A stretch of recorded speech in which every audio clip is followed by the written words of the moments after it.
Black Beauty by Anna Sewell. Chapter 1. My Early Years. The first place that I can remember is a large field with a little wood at the top, where I lived with my mother and some other horses. A small river ran along the bottom of the field. If I stood at the gate to the field, I could see my owner's house next to a road. The owner, Farmer Gray, was a good man. He gave us healthy food, and he spoke to us as kindly as he spoke to his children. There were other young horses in the field with me, but I was the youngest. I used to run with them and have great fun. We used to have races, and when the biggest horses got too excited, they kicked and bit the horses next to them. One day, when my mother saw what was happening, she called me over to her. "Listen to me. The horses in this field are all good horses, but they are not all like us. I don't think you have ever seen me bite or kick anyone. I hope that you'll grow up to be gentle and good. Never bite or kick, even when you are just playing a game." I have never forgotten my mother's advice. I grew into a tall, strong horse with a black coat, with one white foot and a white star on my head. I soon learned how to pull a carriage. Sometimes I pulled the carriage with my mother, and she helped me to learn what to do. "The harder you work, the kinder people will be to you," my mother explained one day. "I hope you find a good owner. However, there are many kinds of men. Some are as good as our owner, but some are bad. We never know who might buy us. Sometimes people don't understand what a horse needs." I found out that my mother's words were very true. When I was older, Farmer Gray decided to sell me to a new owner. His name was Squire Gordon, and he lived in a big house in a place called Birtwick Park. It was a lovely place to live in, with large fields and comfortable stables. Squire Gordon had a kind helper called John Manley who looked after me, and I soon became good friends with the other horses in the stables. One was a small fat horse called Merrylegs. He was a jolly, gentle horse who was always making people laugh because of the way he walked. He carried the young children of the family. Another was Ginger, a tall horse with a sad face. Merrylegs told me that Ginger often bit or kicked because people were not nice to her in the past. "Squire Gordon's children used to bring me apples and nice things to eat," said Merrylegs, "but when they knew that Ginger bit people, they became frightened, and now they don't come to visit us horses any more.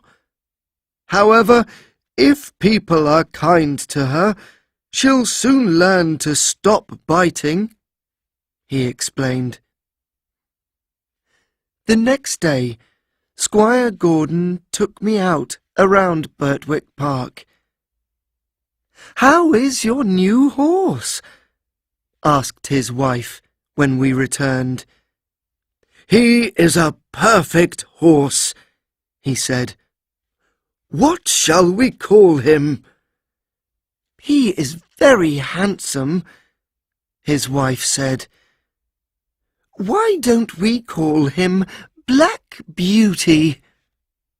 "Yes, I like that," said Squire Gordon. And that is how I got my name. On some days, I worked with Ginger, pulling carriages. Although Merrylegs said that Ginger was sometimes bad-tempered, I found that she was thoughtful. She always worked hard, so that I didn't have to pull the carriage any more than she did.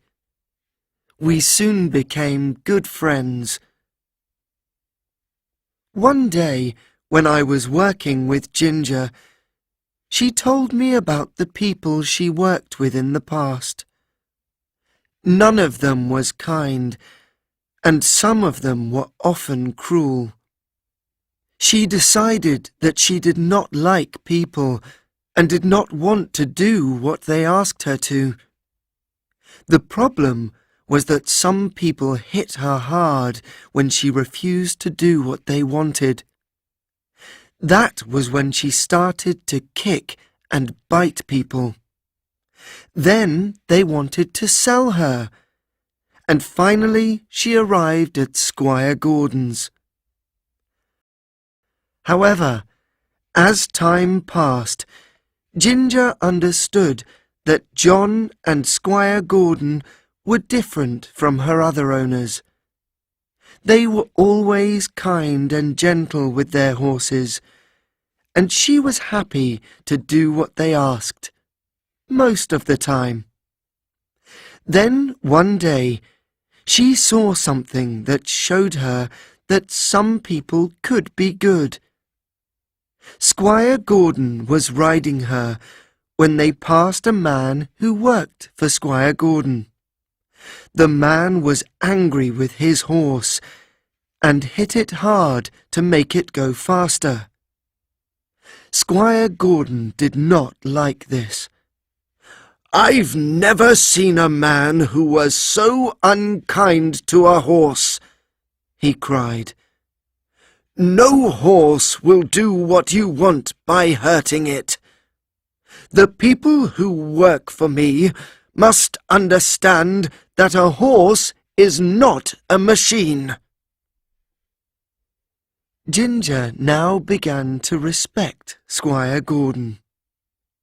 After this, she decided she would not bite or kick people any more.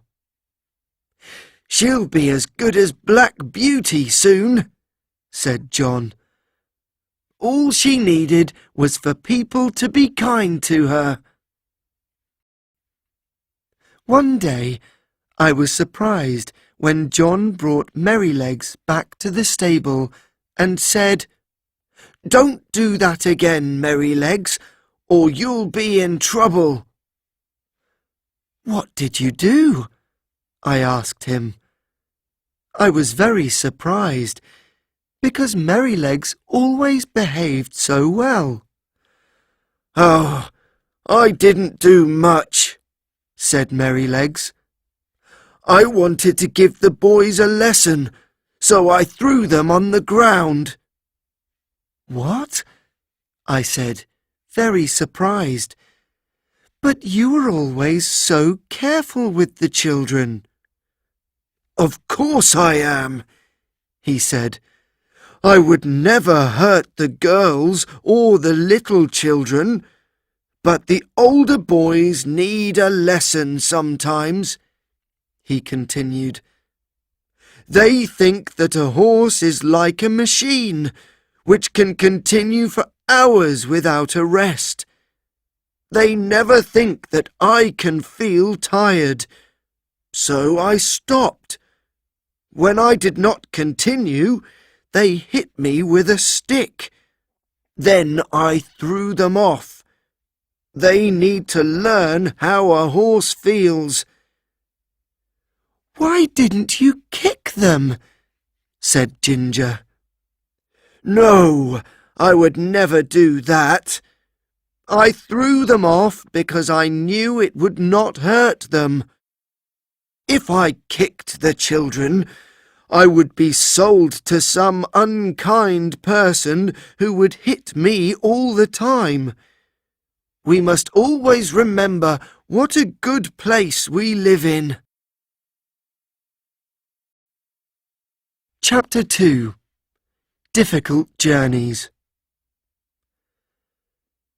One morning I was put into a small carriage to take Squire Gordon and John on a long journey for the squire's business.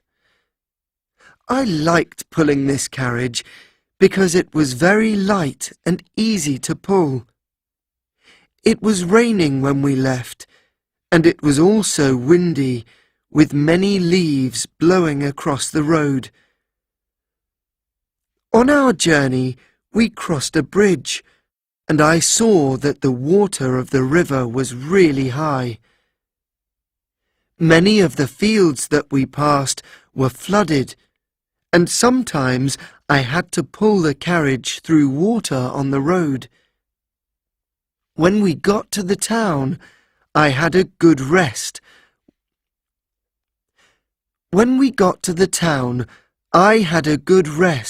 While Squire Gordon did his work. We started to go home late in the afternoon, and now there was a real storm. I heard the strong wind blowing through the big trees that we passed. "I will be happy when we are out of the wood," said Squire Gordon. And as soon as he said this, a big tree suddenly fell across the road in front of us with a loud crash. "That was close," said John. "What can we do?" asked Squire Gordon. "We can't go forward," said John. "I think that we'll have to go back home a different way." So we went back along a different road. It was longer, and when we got to the bridge, it was dark.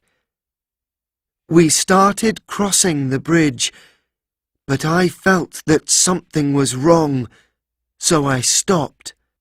"Come on, Beauty," said Squire Gordon, who tried to make me cross the bridge. "There's something wrong," said John. "What's the matter, Beauty?" I knew that the bridge was not safe, but I could not tell him. Then we heard a man shout from the other side of the bridge. "Stop!" he called. "The bridge is broken in the middle. If you continue, you will fall into the river." "I see," John replied. "Thank you, sir." "And thank you, Black Beauty," called Squire Gordon. "You saved us." We had to take another road home, but the wind was less strong now. At last we saw the gates of Birtwick Park. I was very pleased to be home, and enjoyed my evening food because I was very tired. A few weeks later, Squire Gordon and his wife decided to visit some friends who lived about 60 kilometres from my home. They drove Ginger and me about 35 kilometres on the first day. We stopped often before we reached the town, where we would stay for the night at an inn. Ginger and I were fed and brushed. We were ready to go to sleep when another horse arrived. His young rider smoked a cigarette while his horse was brushed. I don't know how long I slept, or what time it was when I woke up. I felt uncomfortable, although I did not know why. I heard Ginger coughing, and I saw that the air was filled with smoke. Then I knew that there was a fire. A man appeared with a lantern and tried to take the horses outside. We could see that he was anxious, and this frightened us even more. None of us wanted to leave, although we knew we were in danger. What would happen to us? We did not want to go anywhere. Then John arrived. "Come on, my beautiful horses. Wake up, please. It's time to go."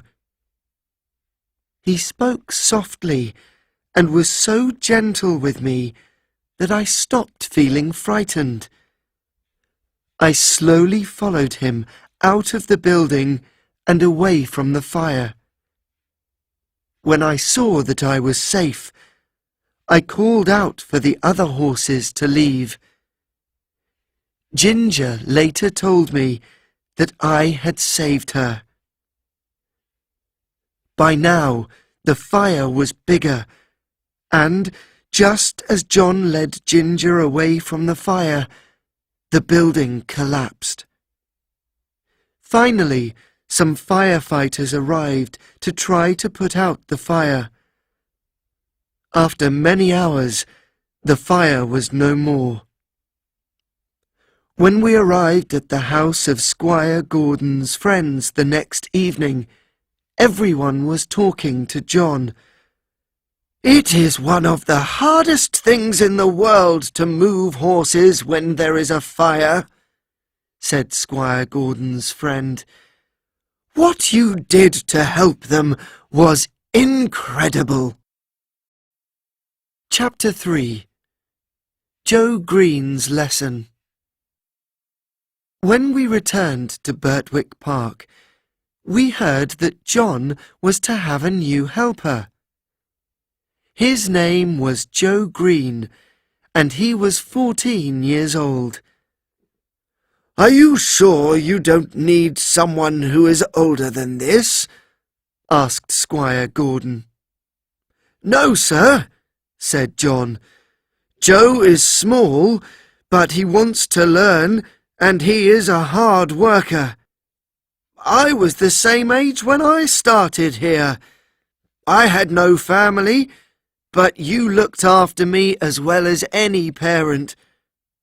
Now I live here with a good job and a good living. It is only right that I do the same to this new boy, Joe Green." In the next few weeks, Joe learned to sweep the floor, bring in the food, and wash the carriages. He was too small to brush Ginger or me, so he practiced on Merrylegs. He was a happy boy who was always singing. However, it was not always a happy time. One event happened that stopped Joe singing for some time. John woke me up when it was still dark one morning. Almost before I could open my eyes, he was riding me past the house. "Ride as fast as you can," called Squire Gordon, who was standing by the door with a lantern in his hand. "Take this note to Dr. White. My wife is very ill. When you find the doctor, Black Beauty can rest at the inn." "Yes, sir," cried John, and he rode me as quickly as he could through the village and out along the river. We went through another village, through a dark wood, up and down hills, until at last we came to the town. Everything was quiet and everyone was sleeping. Finally, we arrived at Dr. White's house. John knocked loudly on the doctor's door. "Mrs. Gordon is very ill. You must come now," said John, passing the doctor the note. "I will come at once, but I have a problem. My son has taken my horse, and I do not have another. Can I ride yours? He's very hot because he has run all the way here, but I think it's the only way to save Mrs. Gordon. I'll stay here, and you can ride Black Beauty." It is hard for me to describe the journey back. The doctor was heavier than John, and not such a good rider. I had almost no energy when we finally arrived back at Birtwick Park. The doctor ran into the house, and young Joe took me inside. All my hair was wet, and I felt so hot. Poor Joe was young, and he did not know what to do. A horse who has just run a long way needs to stay warm and drink warm water. It is a dangerous time for the horse, so someone should stay and watch him too. Joe did not do this. He did not put a warm blanket on me because I was hot, and then he gave me cold water to drink before he went away and left me alone in the stable. I began to feel very cold. All my body ached. I lay down and tried to sleep. When I woke up, John was at my side. It was difficult for me to breathe. He covered me with blankets and gave me some hot water. He then stayed with me night and day. Squire Gordon also came to see me. "Poor Black Beauty! You saved my wife's life, and now you are as ill as she was." Although I was ill, I was happy to hear that she was well again. Young Joe Green was very unhappy. He knew that I was ill because he did the wrong things that night. Luckily, I became well again in a few days, but I knew that John was angry with Joe. A few weeks later, Joe took me out to take a message to a neighbour. On the way home, we passed a carriage that was full of heavy metal bars. It was taking them to a nearby factory. The wheels of the carriage could not move because the carriage was so heavy and there was thick mud on the road. 2 horses were trying to pull the carriage, but they could not. The driver was hitting them hard with a whip. "Stop, please," said Joe. "The wheels will not move in this mud." "Be quiet," said the driver rudely. "I can help you take some of the metal from the carriage, then it will move," said Joe. "Go away," said the driver. "I know what I'm doing."